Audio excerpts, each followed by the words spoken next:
El Dios de Ezequiel, esperanza en el exilio. Y quiero introducir a Ezequiel. ¿Quién era Ezequiel? Fíjese que aún con solo su nombre podemos tener una lección de la palabra de Dios. Su nombre significa Dios fortalece o el Señor es mi fuerza. Y vaya que el pueblo necesitaba a un Ezequiel, a alguien que le recordara que Dios es el que da la fortaleza, porque el pueblo estaba pasando por el exilio, había sido expulsado de la presencia de Dios porque se había dedicado a la idolatría y a faltar a la palabra de Dios. Entonces llega este Ezequiel con este nombre que nos da solo con su nombre una enseñanza. La fortaleza viene de Dios y entre más pronto aprendamos esto, mejor. Bueno, Ezequiel era el hijo de Buzi, que era un sacerdote, entonces era parte de la familia sacerdotal, pero pues llegaron los babilonios y se llevaron, en la primera deportación se llevaron al rey Joaquín, que fue el penúltimo rey de Judá, del reino del sur. Era hijo de Joacim, porque así le puso el rey de Egipto a Eliaquín, que era hijo del gran rey Josías. Así que Ezequiel pues fue deportado, vivía con los desterrados ahí junto al río Quebar en Babilonia. Y en ese momento fue que Dios lo llamó a ser profeta, tenía como 30 años de edad. Y entonces él inició su trabajo profético en Jerusalén, y pues el pueblo había visto caer al reino del norte, Samaria, cómo cayó, y ahora vio cómo cayó también el reino del sur, y el templo estaba destruido, los babilonios lo quemaron, se llevaron todo, se llevaron también al pueblo, y en ese escenario es que a él le pide Dios que empiece a profetizar, a hablarle al pueblo. Dios levanta a Ezequiel, pero no solo para decirles el juicio que había venido sobre ellos, pero también para darles esperanza de restauración. Y ese es, yo quiero que usted medite y se dé cuenta el tipo de Dios que tenemos. Es el mismo Dios de ese Antiguo Testamento, es el mismo Dios de ahora. Él muestra su gloria, muestra su santidad, aún en el exilio, muestra el corazón de Dios. Por eso hay que leer los profetas, porque en los profetas podemos ver, hemos visto toda la historia de todo cómo la regaron todos los reyes, ¿verdad? Desde el principio les decía, no necesitan un rey, no necesitan ser como las otras naciones, pero ahí van, ¿verdad? Nada que ver con nosotros. Y todos los reyes fallaron, casi todos. Hubo muy pocos que hicieron lo bueno delante de Dios. Creo que solo fueron 5 reyes de todos los reyes que hubo. Y entonces Dios muestra su corazón. Si usted lee los profetas, lee Ezequiel, ve cómo el Señor sufre, cómo el Señor ama con profundidad, con pasión a su pueblo, pero su pueblo no quiere responder. Y aún en el exilio, aún que ya los castigó, Dios no desaparece, no los abandona. Mire lo que le dice a través de Ezequiel. Ezequiel dice, la mano del Señor, estoy leyendo ahí en Ezequiel capítulo 37, versículo 1. Voy a leer ahorita del 1 al 3. Dice, la mano del Señor vino sobre mí y su espíritu me llevó y me colocó en medio de un valle que estaba lleno de huesos. Me hizo pasearme entre ellos y pude observar que había muchísimos huesos en el valle, huesos que estaban completamente secos. Y me dijo, hijo de hombre, ¿podrán revivir estos huesos? Y yo le contesté, Señor omnipotente, tú lo sabes. Y esta pregunta de Dios a Ezequiel es una pregunta para reflexionar. Pero primero quiero que usted ponga atención a la visión que tiene Ezequiel. Esta es la culminación de su libro de profetas. Está en un valle lleno de huesos secos. Imagínese, en medio de un valle de huesos secos. ¿Qué piensa usted si está ahí? Y no solo lo puso ahí en medio, lo puso a caminar en medio de un valle lleno de huesos secos. No hay nada más desesperanzador. Y yo creo que Dios quería asegurarse de que viera eso, de que parecía que no hay esperanza, parece que no no hay nada que esperar de estos huesos secos. ¿Qué puedes esperar de ellos? Ya están muertos, ya están secos. Y yo me recuerdo del profeta Elías. ¿Se acuerdan de Elías cuando peleó compitió contra los 450 profetas de Baal? Y cuando le tocó su turno de ver quién iba a traer fuego, le dice, espera, antes de que vean, mojen ahí, mójenle bien, no una, no dos, sino 3 veces. Pide que mojen ahí donde iba a ser el sacrificio por el fuego, para asegurarse de que no hay truco. No hay truco, es el poder de Dios. Lo que parece imposible para nosotros no es imposible para Dios. Dios puede traer fuego, Dios puede levantar esperar algo de estos huesos secos. Así que Ezequiel fue mandado a caminar en el valle de huesos secos y se asegura de que no hay nada de esperanza. Y luego Dios le pregunta, ¿será que puedan vivir? ¿Qué le contestaría usted a Dios si Dios le diera esta visión, lo llevara ahí? ¿Qué le diría usted a Dios? Tal vez alguien pudo haber contestado, no, pues no creo, la verdad, o sea, la neta no, o sea, ya están muertos, ya están secos, ¿cómo van a revivir, no? Yo soy realista, ¿no? Hay gente que es realista, ¿no? Yo veo la realidad, así es la realidad, ¿o no? Y hay muchos de esos. Las cosas como son, ¿no? Pero a mí me encanta la actitud de Ezequiel, y yo creo que podemos aprender en que le dice, tú lo sabes, Dios sabe. Ahí le devuelve la pelota. Ya, despiértate. Le devuelve la pelota a Dios. O sea, Dios le da una pregunta, le pasa la pelota a Ezequiel, y Ezequiel dice, no. Tú tienes la última palabra. Porque si Dios no hace nada por esos huesos secos, no pasa nada. Pero si Dios dice, sí, vamos a revivirlos, esos huesos reviven. Dios decide si hace algo a favor de esos huesos o no. Esa es Dios tiene la capacidad de tomar la decisión que bien le parezca. Eso se le llama la soberanía de Dios. Y a mí me llama la atención, y les digo, quiero que usted entienda que la Biblia es una sola historia de Dios. Y a mí me recuerda a este Jesús, lidiando también con la fe de la gente y a sus seguidores. Me recuerdo una historia especial de Jesús en el Evangelio de Juan, cuando uno de sus amigos murió, Lázaro murió, y su hermana, que también era conocida de la familia, Marta, ¿se acuerdan de Marta y María? Marta era la hacendosa, María la que se puso a los pies de Jesús. Pero se murió su hermano. ¿Y dónde estaba Jesús? Y cuando vieron que Jesús venía, Marta salió corriendo y lo fue a ver antes de que llegara y le dijo, Señor, le dijo Marta a Jesús, si hubieras estado aquí, mi hermano no habría muerto, pero yo sé que ahora Dios te dará todo lo que le pidas. Y Jesús le dijo, tu hermano resucitará. Yo sé que resucitará en la resurrección, en el día final, le respondió Marta. Entonces Jesús le dijo, yo soy la resurrección y la vida. El que cree en mí vivirá aunque muera, y todo el que vive y cree en mí no morirá jamás. Y mire la pregunta, ¿qué le pregunta? ¿Crees esto? Y yo lo relaciono con esa pregunta de Dios a Ezequiel. ¿Será que estos huesos van a sobrevivir, van a revivir? Lo mismo le pregunta Jesús a Marta. ¿Será que yo pueda hacer algo que nadie más puede?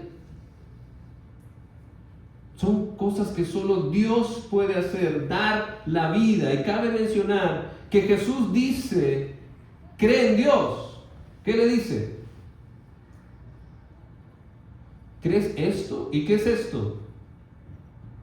Yo soy la resurrección y la vida. No dice Dios, dice yo soy. Jesús aquí abiertamente está poniéndose igual que Dios. Por eso Jesús es Dios, es la imagen del Dios invisible, se adjudica directamente la divinidad. Jesús es Dios. Y al igual que la visión de Ezequiel, tiene poder para resucitar. Así que la actitud de Marta, la actitud de Ezequiel son cosas que podemos aplicar a nuestras vidas. Confía en Dios, es decir, tú lo sabes, está en las manos de Dios, lo dejo en ti. Esto está en tus manos. Tú sabes si actúas a favor o en contra, pero tú tienes la última palabra. Mire lo que le contestó Marta. Sí, Señor, yo creo que tú eres el Cristo, el Hijo de Dios, el que había de venir al mundo. Y quiero recalcar que es Dios, es la voluntad de Dios.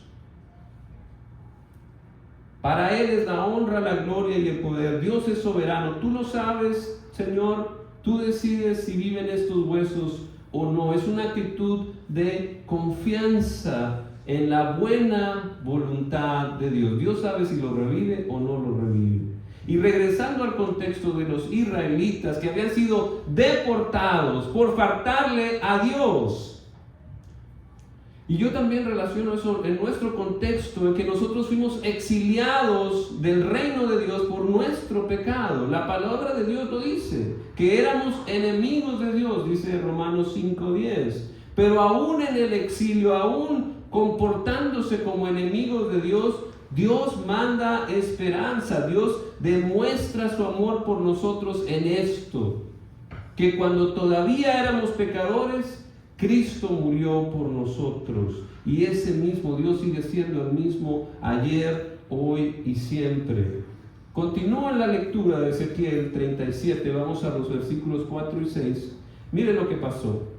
Después de mostrarle el valle de huesos secos, después de hacerle la pregunta, entonces me dijo el Señor: profetiza sobre estos huesos y diles: huesos secos, escuchen la palabra del Señor. Así dice el Señor omnipotente a estos huesos: yo les daré aliento de vida y ustedes volverán a vivir. Les pondré tendones, haré que les salga carne y los cubriré de piel. Les daré aliento de vida y así revivirán. Entonces sabrán que yo soy el Señor.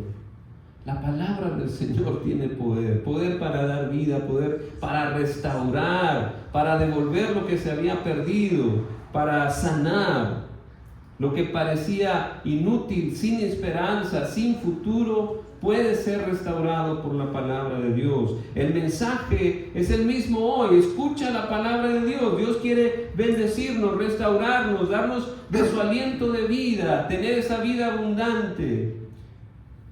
Y de hecho, esa es la orden de Dios. Profetiza, le dice al profeta. Y quiero explicar esto.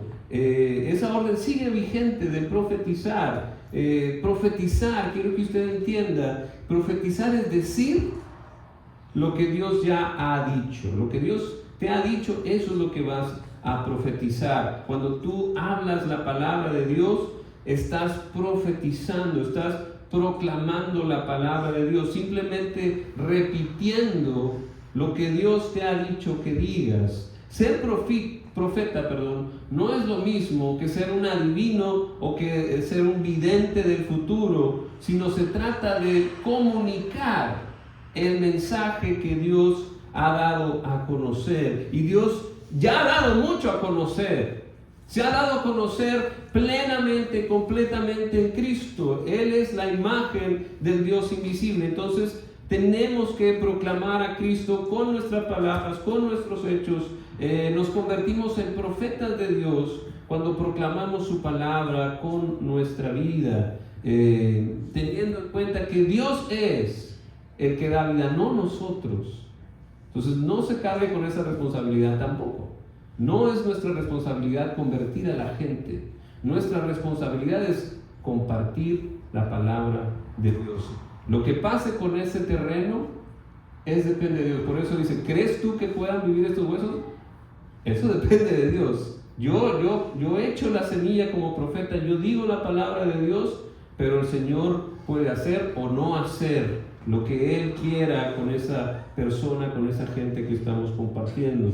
Quiero que entienda eso, que no es el profeta el que tiene el poder, es Dios el que tiene el poder, quien con su amor, y también quiero que vea esta otra situación, que Dios quiere compartir su obra, compartir su misión, compartir su corazón, invita a Ezequiel a participar. Ese es nuestro Dios, alguien que comparte las cosas maravillosas que hace, no se las queda Él solo, sino que las comparte con sus profetas, con quienes le adoran en espíritu y en verdad. Y continuando con la palabra, dice, tal y como el Señor me lo había mandado, profeticé. Hay recompensa en la obediencia. Y mientras profetizaba, se escuchó un ruido que sacudió la tierra, y los huesos comenzaron a unirse entre sí. Yo me fijé y vi que en ellos aparecían tendones, y les salía carne, y se recubrían de piel, pero no tenían vida. Entonces el Señor me dijo, profetiza, hijo de hombre, conjura el aliento de vida y dile, esto ordena el Señor omnipotente, ven de los cuatro vientos y dale vida a estos huesos muertos para que revivan. Yo profeticé tal como el Señor me lo había ordenado, y el aliento de vida entró en ellos. Entonces los huesos revivieron y se pusieron de pie. Era un ejército numeroso. Es la maravilla de ser un profeta, de estar en la obra de Dios, es que estás en primera fila viendo el poder y el amor de Dios. Lo que antes estaba muerto resucita, lo que estaba torcido se endereza. Es un espectáculo maravilloso, por eso lo adoramos, porque hace maravillas.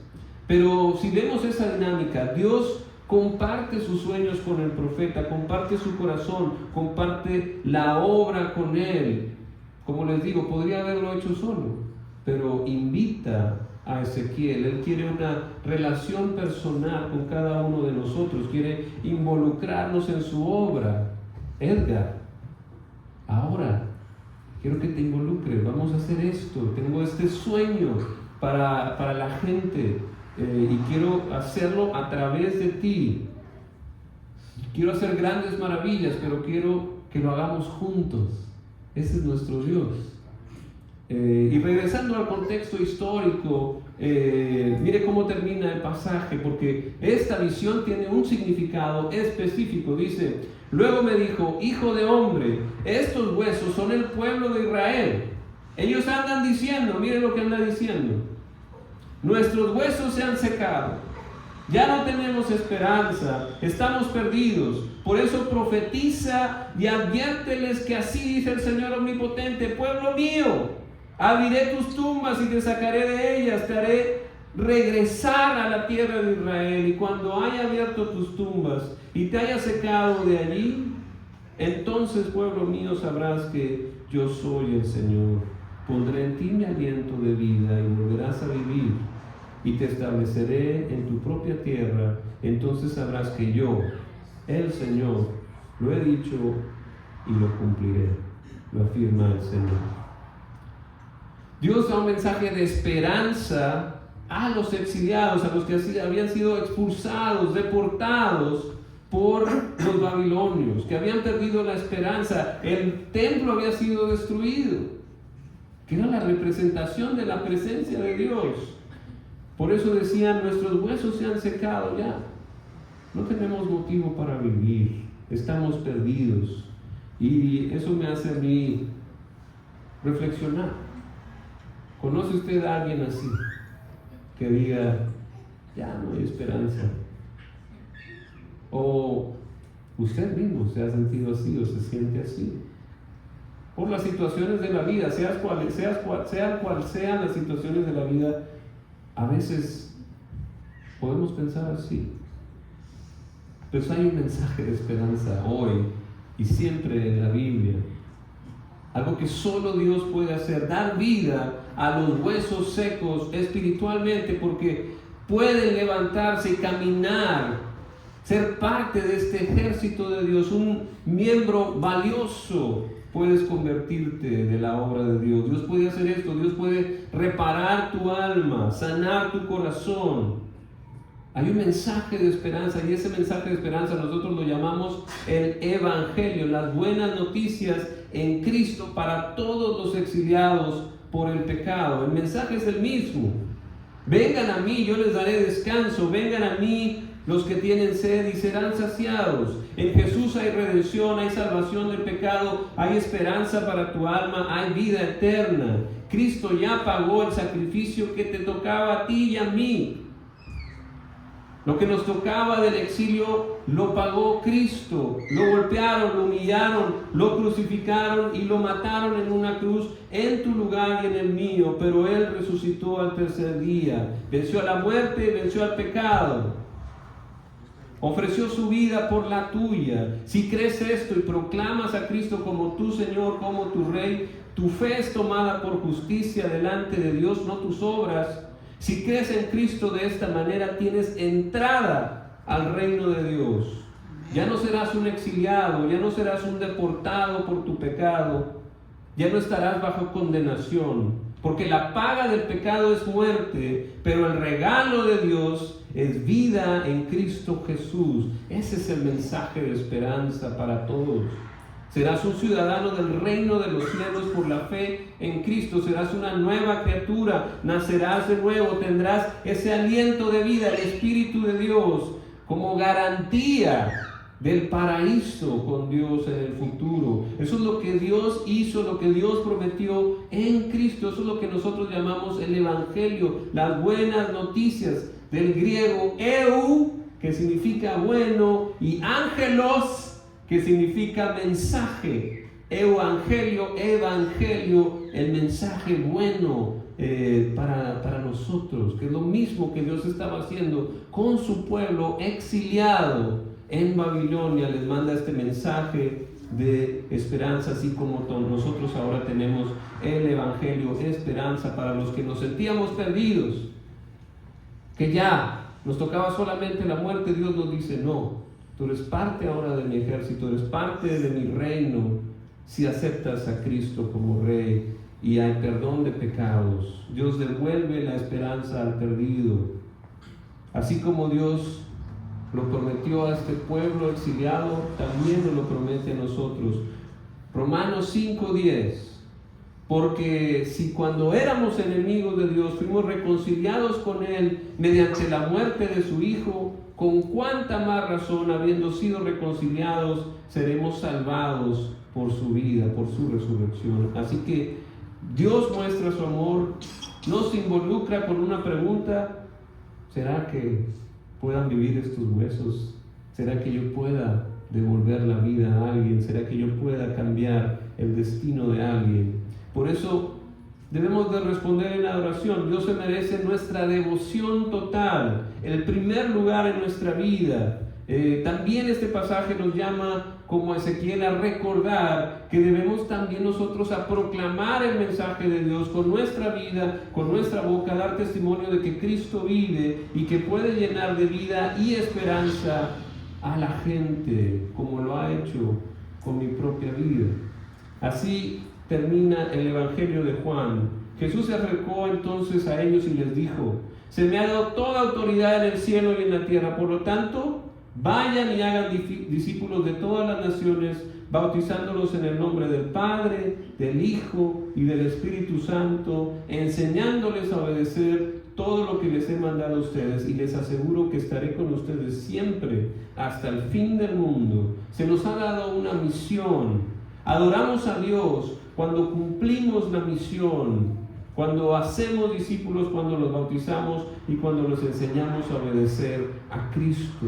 Dios nos manda a proclamar para dar testimonio. Dice Hechos 1:8: cuando venga el Espíritu Santo sobre ustedes, que todos lo recibimos cuando creemos en Jesús como nuestro Señor, recibirán poder y serán mis testigos, tanto en Jerusalén como en Judea y Samaria y hasta los confines de la tierra. El Espíritu ya vino, se le da a todo el que cree de corazón en el Evangelio, en estas buenas noticias, y acepta a Cristo como Señor, arrepintiéndose de sus pecados y siguiendo a Cristo. Así que No nos preocupemos por el poder de Dios, simplemente adoremos proclamando y que Dios muestre su poder y su misericordia. Nuestro trabajo no es convencer, es proclamar con nuestra vida, con nuestras palabras, y Dios hace el resto. Señor, tú lo sabes. Señor, tú lo sabes. También nosotros dejemos nuestras cargas en Dios, cumplamos nuestra misión como una manera de adorar a Dios, de proclamar a Cristo, proclamando el mensaje del Evangelio, sabiendo que Dios puede dar vida, restaurar el alma. Recordemos que de Dios es la fortaleza, Dios es quien da la fortaleza. Amén. Amén. Muy bien, quiero compartirles este canto para que ustedes le respondan a la palabra de Dios.